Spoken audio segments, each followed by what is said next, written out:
సురేష్ తన భార్య శ్వేతతో చాలా సంతోషంగా కొత్త ఇంట్లో కాపురం ఉంటున్నాడు. వాళ్ళ జీవితం చాలా చక్కగా సాగిపోతుంది. 2 సంవత్సరాలు గడిచాయి. కానీ వాళ్ళకి పిల్లలు కలగలేదు. ఆ బాధ తప్ప మరొకటి లేదు. ఎన్నో హాస్పిటల్స్కి, ఎన్నో గుళ్ళ చుట్టూ కూడా తిరిగారు. కానీ ఉపయోగం లేదు. అలాగే కొన్ని రోజులు గడుస్తుండగా ఒకసారి సురేష్ ఇంటి కాలింగ్ బెల్ మోగింది. శ్వేత ఎవరా అని వచ్చి తలుపు తీస్తుంది. ఎదురుగా సురేష్ వాళ్ళ తల్లి లక్ష్మి ఉంటుంది. శ్వేత ఆమెను చూసి చాలా ఆశ్చర్యపోతుంది. ఎందుకంటే శ్వేత సురేష్లది ప్రేమ వివాహం. పెద్దలు ఒప్పుకోకపోవడంతో వాళ్ళు పెళ్లి చేసుకొని దూరంగా ఉంటున్నారు. ఆమెను చూసి చాలా ఆశ్చర్యపోతుంది శ్వేత. శ్వేత, బాగున్నావా? బాగున్నానత్తయ్య, మీరెలా ఉన్నారు? నేను చాలా బాగున్నాను శ్వేత. ఇంతకీ మీరంతా ఎలా ఉన్నారు? పిల్లలు ఎక్కడా? నా మనవణ్ణి మనవరాల్ని చూడాలని ఉంది. ఒక్కసారి పిలువమ్మా. ఆ మాటలకి శ్వేత కొంచెం బాధగా, అత్తయ్య, మాకింకా పిల్లలు కలగలేదు. ఆ మాట వినగానే లక్ష్మి కొంచెం ఆశ్చర్యంగా, కొంచెం బాధగా, అదేంటి? నేను మీ ఆయనకు ఫోన్ చేస్తే మనవడు మనవరాలు ఉన్నారు అని చెప్పాడు. అదంతా అబద్ధమా? అవునత్తయ్య, అదంతా అబద్ధమే.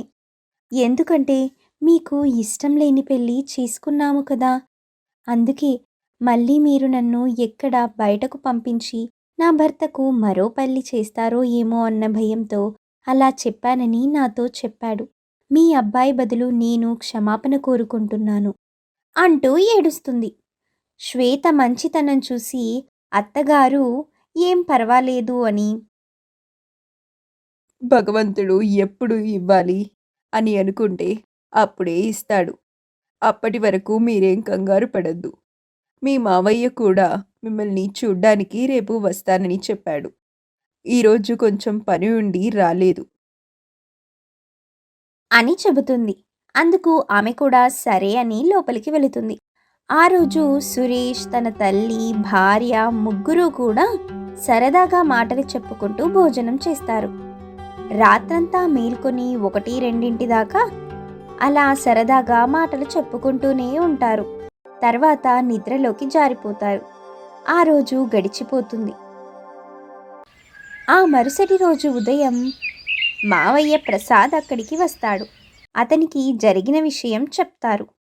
అందుకు అతనికి కొంచెం బాధగా ఉన్నా తర్వాత, చూడమ్మా, నీ మంచి మనసుకి అంతా భగవంతుని మంచే చేస్తాడు అని ఆమెను ఆశీర్వదిస్తాడు. ఇక అత్తామామలు కూడా దగ్గరికి రావడంతో తను చాలా సంతోషపడుతుంది. కానీ శ్వేత వాళ్ళ ఇంట్లో తల్లి ఒక్కతే. ఆమె కూడా దగ్గరికి వస్తే ఎంతో బాగుండేదని ఆమె మనసులో అనిపిస్తూ ఉంటుంది. ఇంకా రోజులు గడుస్తున్నాయి. అదిగో ఇదిగో అనేలోపు 5 సంవత్సరాలు గడిచాయి. ఒకరోజు అత్తగారు, శ్వేత, చుట్టుపక్కల వాళ్ళందరూ కూడా మా అబ్బాయిని 4 రకాలుగా మాట్లాడుకుంటున్నారు. దయచేసి వాడిని వదిలిపెట్టి వెళ్ళిపో. వాడికి ఇంకొక పెళ్లి చేస్తాను. లోపం నీలో ఉన్న మా అబ్బాయిలో లోపం ఉంది అంటున్నారు. దయచేసి మా కుటుంబాన్ని వదిలి వెళ్ళిపో అని ఏడుస్తూ కాళ్ల మీద పడేదాకా వస్తుంది. శ్వేత చాలా బాధపడుతూ, అత్తయ్య, ఏంటి ఇలా మాట్లాడుతున్నారు? ఉన్నదే కదమ్మా మాట్లాడుతున్నది. దయచేసి ఇల్లు వదిలిపెట్టి వెళ్ళిపో అని మావగారు కూడా తనతో అంటారు. భర్త సురేష్ అలా చూస్తూ ఉంటాడు కానీ ఒక్క మాట కూడా మాట్లాడడు. ఆమె ఏడుస్తూ, ఏంటండి, ఏం మాట్లాడకుండా అలా ఉన్నారు? మీకు కూడా ఇష్టమేనా నేను ఇక్కడి నుంచి వెళ్ళిపోవడం అంటూ ఏడుస్తుంది. అందుకు తను ఇష్టమే అని కోపంగా చెప్పి వెళ్ళిపోతాడు. శ్వేత ఏమీ చేయలేక ఏడుస్తూ బయటకు వచ్చేస్తుంది. తను ఏడుస్తూ నడుచుకుంటూ చాలా దూరంగా వెళ్ళి ఒక పుట్ట దగ్గర ఉన్న నాగిని బిడ్డని ఎత్తుకున్న బొమ్మని చూస్తుంది. అమ్మా నాగమ్మ, నా జీవితంలో బిడ్డ మాత్రమే లేడు అనుకున్నాను. కానీ ఈరోజు నా జీవితంలో ఎవ్వరూ లేరు. నా జీవితాన్ని ఇలా నాశనం చేసే బదులు నన్ను కాటు వేసి చంపేసి నీ దగ్గరికి చేర్చుకో తల్లి అంటూ అక్కడే ఉన్న పుట్టలో చెయ్యి పెడుతుంది. అప్పుడే ఒక ఆమె అక్కడికి వచ్చి, అమ్మా, ఏం చేస్తున్నావు తల్లి అని అడుగుతుంది. శ్వేత కొంచెం భయపడి బాధపడి ఏడుస్తుంది. అప్పుడు ఆమె, అసలు జరిగిందేంటో చెప్పమ్మా, అసలు ఎందుకు ఏడుస్తున్నావో చెప్పు తల్లి. శ్వేత ఏడుస్తూ జరిగిన విషయం చెబుతుంది. అప్పుడు ఆమె, నువ్వు ఏమీ బాధపడకు, ఈ నాగమ్మ నీకు అంతా మంచి చేస్తుంది అని ఓదారుస్తుంది. మీరు చాలా మంచి వాళ్ళలాగా ఉన్నారు. కష్టంలో ఉన్న నాకు ధైర్యం చెప్పడానికి వచ్చిన నాగమ్మలాగే ఉన్నారు అంటూ ఆమెని పొగుడుతుంది. అప్పుడు ఆమె, నేను నాగమ్మని కాదుమ్మా, ఆ మలుపు దగ్గర చేయి చాచి అడుక్కునేదాన్ని. నీ దగ్గర ఏదైనా దొరుకుతుందేమో అని ఇక్కడికి వస్తే నీ బాధలు చెప్పుకుంటున్నావు. ఆ మాటలు విన్న శ్వేత, అయ్యో, మీరు ఏం బాధపడకండి, ఇదిగోండి నా దగ్గర ఈ బంగారు ఉంగరం ఉంది, దీన్ని తీసుకోండి అని ఆమెకు ఇస్తుంది. ఆమె చాలా సంతోషంగా దాన్ని తీసుకొని, వెళ్ళొస్తానమ్మా, నా కష్టం చాలా వరకు తీర్చావు, నీ రుణం అస్సలు మర్చిపోలేను అని కృతజ్ఞతలు చెప్పి పక్కకు వెళుతుంది. ఆమె పక్కకు వెళ్ళి నాగిని రూపంలోకి మారి, హహ శ్వేత, నువ్వు కోరుకున్నది నీకు లభిస్తుంది అని అక్కడి నుంచి మాయమైపోతుంది. శ్వేతకి ఎక్కడికి వెళ్ళాలో తెలియక ఆ పుట్ట దగ్గరే ఉంటూ, పుట్ట దగ్గరికి వచ్చిన వాళ్ళు ఆహారం పెడితే తింటూ అక్కడే ఉండిపోతుంది. 3 నెలలు గడిచేలోపు ఆమె గర్భవతి అని తెలుస్తుంది. శ్వేత ఎంతో ఆనందంగా సురేష్ వాళ్ళ ఇంటికి పరిగెడుతుంది. తన భర్తతో, ఏవండి, నాకు 3వ నెల అని అంటుంది. ఆ మాట వినగానే సురేష్, చిచ్చి, నన్ను వదిలిపెట్టి ఎక్కడెక్కడో తిరిగి కడుపులో పెరుగుతున్న బిడ్డకు కారణం నేనే అంటావా? మర్యాదగా వెళ్తావా లేదా అని కోపంగా మాట్లాడతాడు. ఇంతలో తల్లిదండ్రులు కూడా అక్కడికి వస్తారు. ఆమెను ఇష్టానుసారంగా తిట్టి ఎన్నో మాటలు అంటారు. శ్వేత ఏడుస్తూ, ఆ నాగమ్మ దయ వల్లే ఇదంతా జరిగిందని నా మాట నమ్మండి అని ఎంతగానో ప్రాధేయపడుతుంది.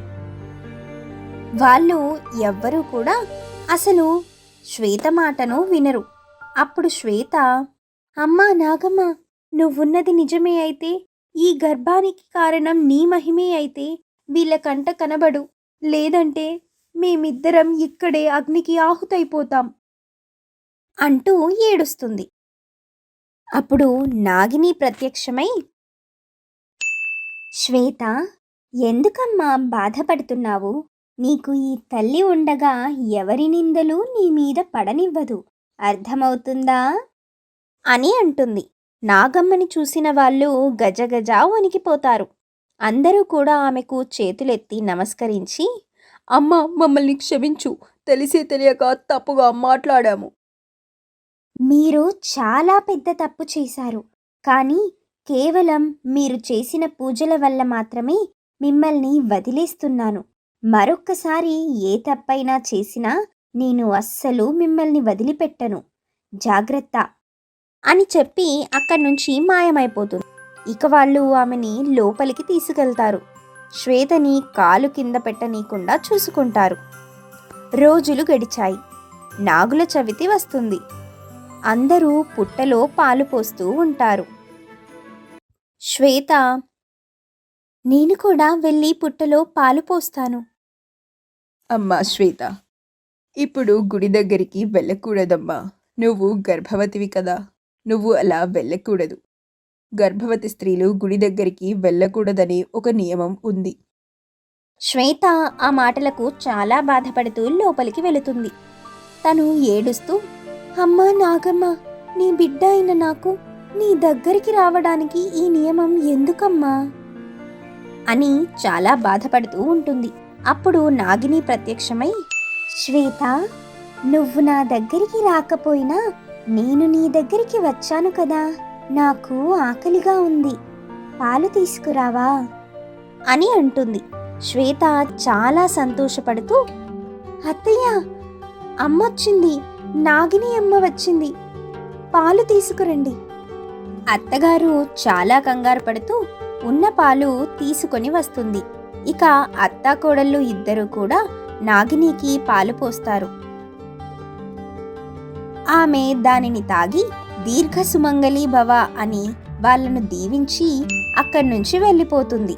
వాళ్ళిద్దరూ ఆ నాగుల చవితిని ఎప్పటికీ మర్చిపోలేము అన్నట్టుగా ఒకరి ముఖం ఒకరు చూసుకొని సంతోషపడతారు.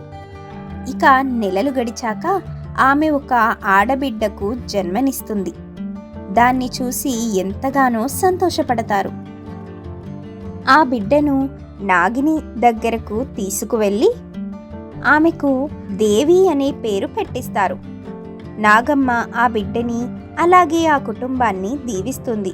ఇక ఆ కుటుంబమంతా నాగినిని పూజించుకుంటూ సంతోషంగా జీవిస్తారు.